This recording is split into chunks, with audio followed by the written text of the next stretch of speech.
Hello everyone, it's Seth, probably better known as Saffron, and we're back here with another edition of Budget Magic. This week we are taking Eldrazi Aggro for a spin. As you can see, this deck is super cheap. 26 bucks in paper, under 4 tickets online. It's basically free if you want to play it on Moto. So this deck is, if you're looking for a cheap entry deck to jump on Magic Online or to take to an F&M or play in paper, this is a great starting point. It's not only super cheap, but it's reasonably competitive. It can keep up with more powerful decks, as you'll see in the videos, and it's a ton of fun. You get to play so many cool creatures, so many Eldrazi, things that people just really want to be playing. So this gives you an excuse to sleeve up all these cool synergistic Eldrazi cards from Battle for Zendikar. Anyway, let's take a quick look at the deck. The inspiration for this deck was sort of the Blue, Red, and Soul Artifact deck from over the summer in Standard, which was trying to play an Ornithopter and equip it up with a Ghost Fireblade and go to town as early as turn 2 with a big attacker. So we're doing the same thing. We got 4 Ghost Fireblades. It's an equipment, costs 1 mana, gives an equipped creature +2/+2, costs 3 to equip, which isn't great, but when you equip it to a colorless creature, it costs 2 less. So you can equip it for 1 only if you're equipping it to a colorless creature. Well, thankfully, since Battle for Zendikar gives Eldrazi this Devoid mechanic, which means that the card has no color, even though it might have a colored mana cost, every creature in our deck, we get to equip a Ghost Fireblade for 1. So the idea of this deck is to play some cheap colorless creatures on the early turns, throw some Ghost Fireblades on them, and kill our opponent as fast as possible. So the creatures that enable this plan, we have 8 1-drops. Well, sort of. We have 4 real 1-drops in Sludge Crawler. A 1/1 for 1, has Devoid, has Ingest. You can pay 2 to give it +1/+1 till the end of the turn. Then we have 4 pseudo 1-drops. Endless One. So Endless One costs X mana and it's a 0/0, but it enters the battlefield with a +1/+1 counter for each mana that you paid. So this is a 1/1 for 1, a 2/2 for 2, a 15/15 for 15, all the way up the scale. No matter how much mana you can make, you can dump it into Endless One. In our deck, it's most often what we want it to be is a 1/1 for 1, so we can play and equip a Ghost Fireblade and attack for 3 on turn 2. But it's nice because if we flood out, Endless One can come down as like a 5/5. If we don't get draw it until turn 3, it can come down as a 3/3. It's always on curve no matter when we play it. It's a perfectly reasonable creature. So those are our 1-drops. Our 2-drops, we have 2 Culling Drones. Not great. It's just a bear, basically a 2/2 for 2, has Devoid and Ingest. This card is one of the least powerful in our entire deck, but we needed another 2-drop, and this was the best colorless Devoid Ingest 2-drop in the format. The real 2-drop here is Forerunner of Slaughter. 3/2 for a black and a red. You get a Devoid creature, Eldrazi Drone. You can pay 1 mana and give target colorless creature haste until end of turn. The powerful thing about Forerunner is it's on curve on turn 2. A 3/2 on turn 2 is fine. And then later in the game, say it comes down on turn 3, it can be a 3/2 haste for 3, because you can pay that 1 mana and give itself haste until end of turn. So it's better off the top in the late game than some other inexpensive creatures. So those are our 2-drops. So we have 8 1-drops, 6 2-drops, 3-drops we have a bunch of. We have 4 Dominator Drones. Dominator Drone, 3 mana, you get a 3/2, Devoid and Ingest. When it enters the battlefield, if you control another colorless creature, which we almost always will since we have 29 colorless creatures, each opponent loses 2 life. So this gives us a little bit of reach. Sometimes we're struggling to get across that last couple points of damage. Dominator Drone can come off the top. We don't even need to attack. We can just play it and kill our opponent with that loss of life ability. So that's our first 3-drop. Vile Aggregate, this card's super impressive in a all-colorless creature deck. So for 2 and a red, you get a star 5, and the star is equal to the number of colorless creatures you control. It has Devoid and Ingest, and it has Trample. This is basically like the Tarmogoyf of our deck. This guy gets huge for only 3 mana.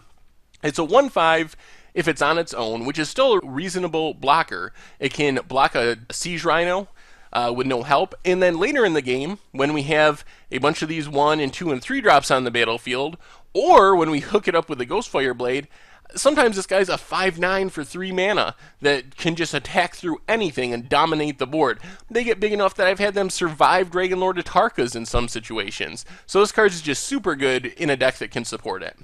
3 Wasteland Stalkers, so another 3/2 for 3. It has Devoid, and when it enters the battlefield, you can put a card an opponent owns from exile into the graveyard and give a creature -3/-3 until end of turn. So the idea here is with Sludge Crawler, which has Ingest to exile a card, Culling Drone has Ingest to exile a card, Vile Aggregate has Ingest to exile a card. We can use these cards to exile something, play Wasteland Strangler, kill one of our opponent's creatures, and keep getting in that damage. Plus, as a 3/2 for 3, it's not too far below the curve anyway. Finally, our big finisher, Duststalker. It's a 5/3 for 2, a black and a red, has Devoid, has Haste, and has this ability like a Vashino Sandstalker, but only if we don't control another colorless creature. So if we don't control another colorless creature, it bounces back to our hand at the end of the turn. But since we usually control another colorless creature, that's usually not an issue for us. It's coming down just as a 5/3, kind of a ball lightning type effect. This big hasty creature that can deal damage out of nowhere and steal a game. So that's our creatures. Then we have 3 copies of Swarm Surge, another Devoid card. It's a sorcery, 2 and a black. Creatures you control get +2/+0 until end of turn. Colorless creatures also gain first strike until end of turn. So this might look bad, but the first strike makes this card playable. One of the problems with cards like this is they're just inherently card disadvantaged. Sure, you're getting a little bit extra damage, maybe, but you end up just trading away a bunch of creatures because the toughness doesn't get boosted.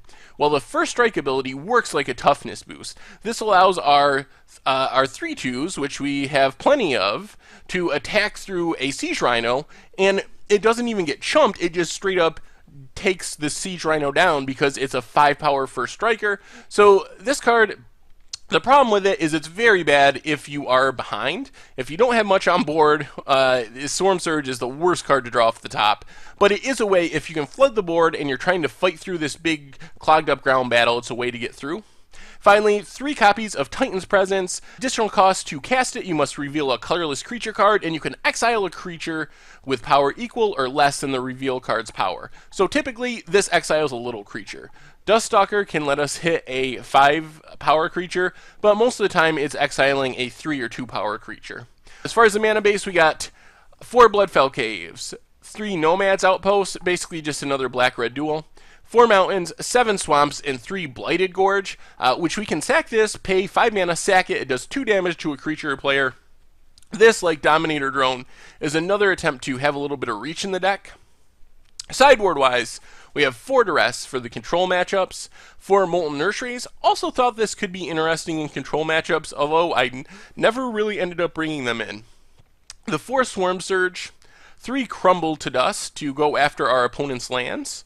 2 Murderous Cut is just an unconditional way to kill a dragon or a Siege Rhino, and a Grip of Desolation. I love this card. 6 mana, exiles a creature and a land, another way to kill a Siege Rhino or a Dragonlord. So this is what we started with. The first 2 matches you'll see on video are with this build of the deck. Then I decided I wanted to change things up a little, so I switched to $60 Eldrazi Aggro, which is the same exact deck with a couple of big changes. The 2 main things we did were get rid of Swarm Surges and cut down a couple creatures and replace those with some legitimate reach. We have 4 copies of Wild Slash, so it's basically a shock with a little bit of upside. It's 2 damage for 1 red mana, instant speed.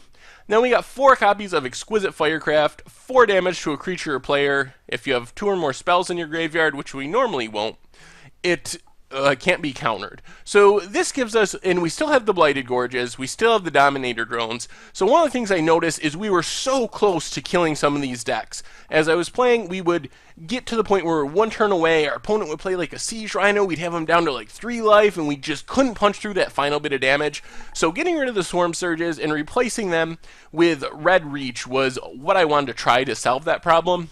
So this is another option. Otherwise, the deck is very similar as far as the creatures. We lost a couple of the Culling Drones, which cuts down on our 2-drops a little bit. But so this was the second take on the deck. Sideboard-wise, the main changes is we brought in 2 Roasts. because Siege Rhino was still an issue, so that gives us a little more interaction with Siege Rhino and Tasigur and such. So that is the second edition of the deck. Like I said, not any major changes, but the Exquisite Firecrafts alone and the Wild Slash is actually double the price of the deck. They're just fairly expensive cards, especially Wild Slash is very heavily played in Standard. So it's still super cheap online, under 10 bucks, because those cards aren't expensive online, but it bumps it up to 60 in paper. So I think you're fine with either of those decks. If you have some of the red reach spells around, try them out.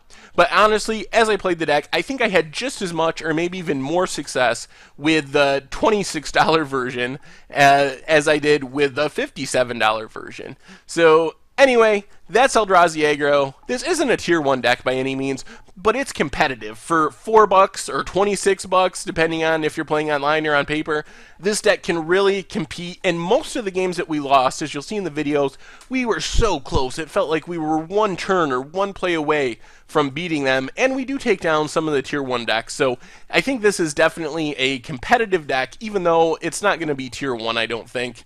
The tier 1 version of this would be something like a Tarka Red, I guess, would be the similar deck, but the even more competitive build. But the price difference is staggering, because they're playing 12 fetch lands, they're playing $15 Atarkas commands. So you save a ton of money by going this direction, and for something like an F&M or those type of tournaments, this deck's going to work just fine. And I think, and plus this deck is way cooler. Like, people are sick of seeing Zurgo and Monastery Swiftspear. We get Endless One, we get Sludge Crawler, Forerunner of Slaughter. Like, we get to play all these super cool Eldrazi from the new set. Anyway, I hope you guys enjoy the videos. Oh, one last thing, make sure to check out mtggoldfish.com. They support the video series, that's where all my articles are. It's just a great site, has decks, prices, the metagame, everything you could want for Magic the Gathering. So head over there and check out the site, and I will talk to you guys soon.